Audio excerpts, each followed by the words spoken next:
Okay, so we've just looked at how you test a worldview with three truth tests: the internal consistency, the relativity to known facts, and its livability factor, which is huge. I mean, if people would just take the time to look at that and say, can I really live with this? Yeah. If we all believe the same thing and this was the worldview we adopted, how would it work out for us?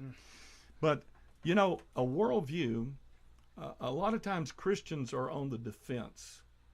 And they're asked very tough questions and very good questions, and rightfully so. Yeah.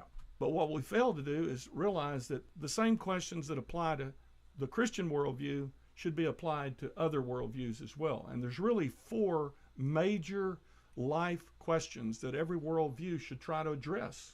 Okay. And just very briefly, and I'll go back over them, it's the question of origin, where did we come from? The question of meaning, why are we here? The question of morality, how then should we live? And then the question of destiny, where do we go from here? Those are critical life, basic life questions that are innate within us. Man is just naturally going to ask that question, but what I've run into is that people are so convinced that there's nothing to live for and there's nothing beyond the grave and that sort of thing, and we're just kind of here and it's a meaningless experience overall. They really don't ask those questions anymore. Yeah. And so a lot of worldviews don't even address these four basic questions, but they should. And so just talking about origin, for example, where did we come from? Now, what is the most popular theory out there? Well, we evolved. We evolved. Yep. And what do we call that? Where does that idea that we all evolve come from? Or we call it evolution. Yeah. And it's not just called evolution, although it's presented as science. What is it really? It's the theory. It's a theory Right. of evolution. Right. It's not scientific fact. Nope. If it were scientific fact, then there wouldn't be any more debate about it. Right. It'd be like, you know, saying that there's something concrete here and it's indisputable.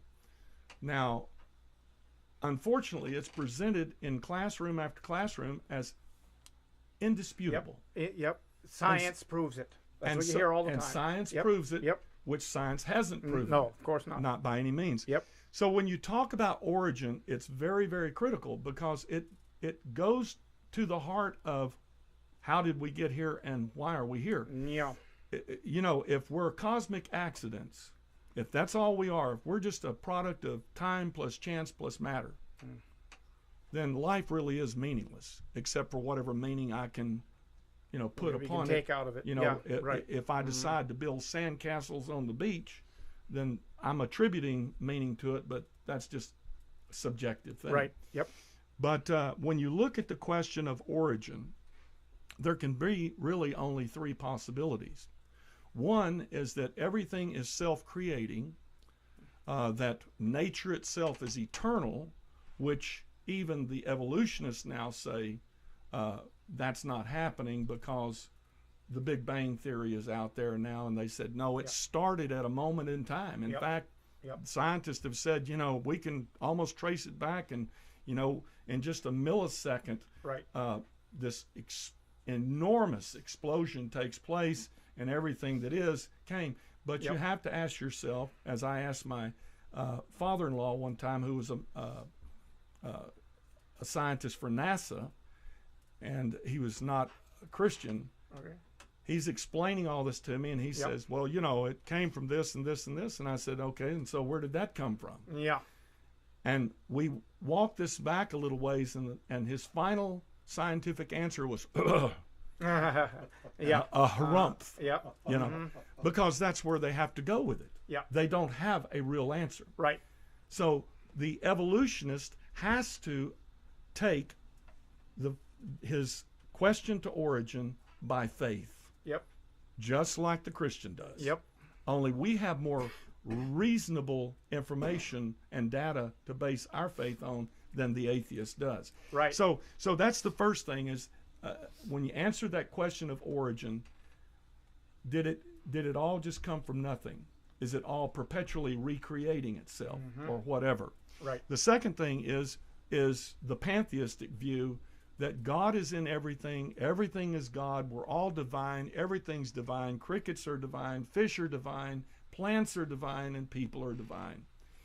And there's a real pantheistic influence in the world today. And in a little while, I'll begin to describe why that is an untenable worldview. But let me just say this in a practical sense. New Age pantheism here in America is like earth worship. It's where we get our movements for radical environmentalism. You know, I read not too long ago where some environmentalists were protesting a person that was putting in a parking lot in Oregon. Yep. And so they held a funeral for the 10,000 bees that they said would lose their life. Yeah. I've seen videos of a group of young people going into restaurants where people are eating like Chick-fil-A or whatever and screaming at the people for murdering chickens. Yeah. A more tangible example would be in the San Joaquin Valley, which was the breadbasket of America. It's where we grew most of our food for America. And it was just a rich, rich land. The environmentalists came in there because they have a pantheistic worldview or an atheistic worldview, where they deify the earth and nature, and they said, "Oh, we've got to stop all the irrigation." Now, this is irrigation to the most fertile area in Central Valley, California, and farmers and ranchers that had been there for generations after generation lost their homes, lost their farms, and now the San Joaquin Valley is a dust bowl. Why? Because some environmentalists said the delta smelt, a little fish that is unedible, there's too many of them dying in the aqueducts. And so we've got to shut everything down. And that's what they did. That's where radical environmentalism takes you when you get into this pantheistic worldview and you really take it to its logical extremes. Right. And you gave us one example, but there literally are thousands of examples of that I can think of right off the top of my head, numbers of them, of things like that have gone on for years and years now. Yep. You get into this earth worship, you get into junk science like global warming. Yep. I call it junk science because it's yet to be proven. I do too. And so Agenda 21 and a lot of other things come out of this. So that's your second way of answering the question of origin. The third would be creationism. Now, there's only three major religions, and I'll let you guess what those religions are, that believe in creationism. It's Christianity, Judaism, and what else? What about Islam? Islam. Yeah. So they all believe that God created the heavens and the earth and everything, that the creator is outside the creation, just like an artist is always superior to his artwork. Right. The mechanic is better than the thing that he works on. God is greater and outside of his creative work. So when you come to that, though, of course, Jews and Christians and Muslims differ greatly on who this God is. Right. So I don't want to suggest that Christians and Muslims worship the same God, because we do not. I got you. But they at least believe that the God of Abraham, or I think they would say the God of Ishmael, created the heavens and the earth. Yeah. So otherwise you get into this area that it has to create itself, and all of this intricacy has to take place. But when you go with creationism, when you go with the answer to the question of origin, that there's this intelligent God that created all things, this amazing God that created all things, then you automatically have worth in the creation. Yep. You automatically find value there just because that creation is his creation. And as we know from the Bible, humankind is the high point of his creation. Yep. We're better than the animals. We're not just like the animals. Right. We're not equal in value to the animals. Right. And that's why I can eat chicken or steak or whatever. Right. And I'm glad to do it. Me too. But anyway, so that's the first major question you have to ask. The second one is linked to the first one, and that is the question of meaning. So if there's no universal intrinsic meaning to life, then the value of human beings becomes a matter of subjectivity. Yep. So if I'm in power and you happen not to be in power, I can basically evaluate if you're worth keeping or not keeping. Yeah.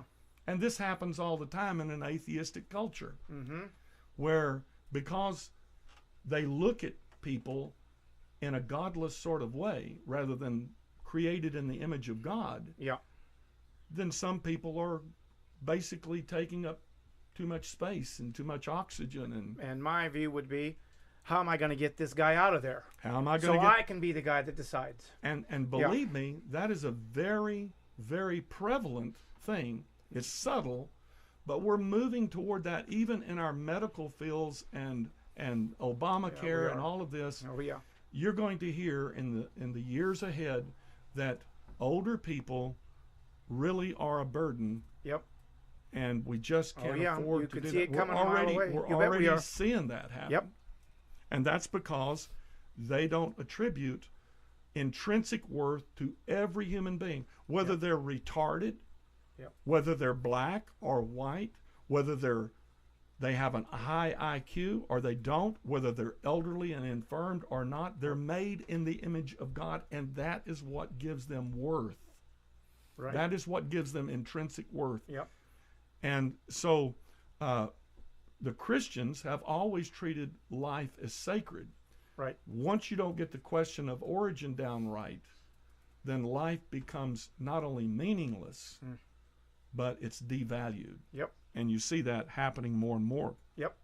Then that leads to the next question. And by the way, all four of these questions of origin, meaning, morality, and destiny, they all have to harmonize together. So when someone gives you their worldview, they can't just answer one of the four or two of the four or three of the four. They've got to answer all four of the four, and those four have to harmonize together. Only in the Christian worldview will you get a comprehensive answer to every one of those major questions, and they will harmonize beautifully. Yeah. So out of meaning, then we ask the question, then how should we live?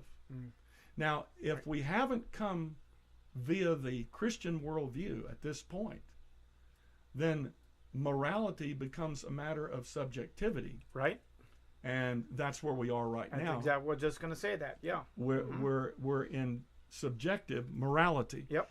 Well, that presents a real problem because it begs the question of whose morality? Will it be Hugh Hefner's morality, or will it be Mother Teresa's? Will it be Joseph Stalin's morality? Will it be Adolf Hitler's morality? Or will it be biblical morality? Right. Well, we already know that if you don't answer these other two questions right, it won't be biblical morality. It'll be subjective morality. Yep. And that's what you're getting today. Yep. Read just the other day where there's a court case down in New Mexico where a man has been reunited with his mother who had put him up for adoption when he was just a child, and he's now like 18 years old, and they're in love and they're sexually active, and they want to get, they just want to continue that, and they want to get married. Yeah. Because they feel love for each other. And who are we to impose our archaic values on them? Yeah. It's the same argument that they used in same-sex marriage. Yeah. But you see, if subjective morality is the criteria for establishing nationwide laws, where are we going to go from here? Yeah, no kidding. Because someone can say, I have a deep love. A pedophile can say, I have a deep love. In fact, there's the NAMBLA, the National Association of Man-Boy Love Association. That's on its way too, you know. That's on its way. It's on its way. What you're seeing is a resurgence of paganism that was akin to the Roman Empire. Yep. They had no morals at all. That's right. Life was cheap, and everything was subjective as long as it lined up with the state. Yeah. The Right. state really dictated what was in and what was out at any given time. And that's really one of the major reasons that the Christians were so persecuted in for the first 300 years of the church, is because they stood in stark contrast to these relativistic morals that were out there. And we're up against the same thing. And I'm seeing more and more Christians saying, well, you're not a loving Christian. I was reading about a mega church today, Carrie Underwood's church, the singer Carrie Underwood, and how they've come out foursquare to allow gay and lesbian and bisexual and transsexuals not only in the church, but full membership. They can be in leadership now and everything. It's the first mega. It's the first mega church in the United States to open the doors. There'll be many more. It's horrifying. Yeah. But anyway. So we've gotten those three of those four questions answered. Origin, meaning, morality, and then the last one is destiny. Now, why is destiny important? Well, think about it like this. If the soul is not immortal, if there's no afterlife, then why don't we do what Paul the Apostle said we should do? Let's eat, drink, and be merry, for tomorrow we die. Right, Pastor Rick? That's correct. And if you get in my way while I'm eating and drinking and being merry, then it's no big deal. If I can get away with it, I'll just eliminate you because you're getting in my way. And after all, this is just a one-time shot.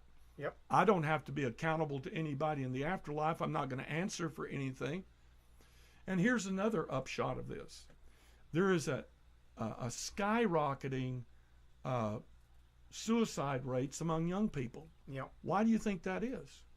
Because we've taken all hope. We've told them basically, you are just a cosmic accident. And there's nothing to live for ultimately. So as long as you can derive meaning out of, playing Xbox or whatever and entertaining yourself, go for it. But what about the multitudes of teenagers that are in anguish every day because they're not popular? And they're being bullied and they're being tormented night and day. Why shouldn't they just end it? Why should they stay on this celestial ball of pain? Especially if there's nothing to show for it at the end. But with Christianity, the Lord infuses people with life, and he says to the young person who's suffering, that's okay, you live for me, and I'll be with you through the suffering, and great is your reward when you stand before me. That gives them hope where it would otherwise be futile and hopeless. And it's an understatement that it gives them hope. I mean, it's the very essence of living. It's the very essence of living. I've heard Christians say, I would serve Jesus even if there wasn't a resurrection. Well, I'm here to tell you, brothers, I'm not that noble. I'm not that noble. If there's no afterlife, and there's, I'm not going to suffer for something that has no meaning. I'm gonna be in the game, and I'm gonna try to get my edge on whatever. Now, I may not want to go out and just hurt people. I probably won't. But if everybody can do what's right in their own eyes and establish their own little value system, what about the person that gets kicks killing people and torturing people? We can't actually say emphatically that objectively he's done anything wrong.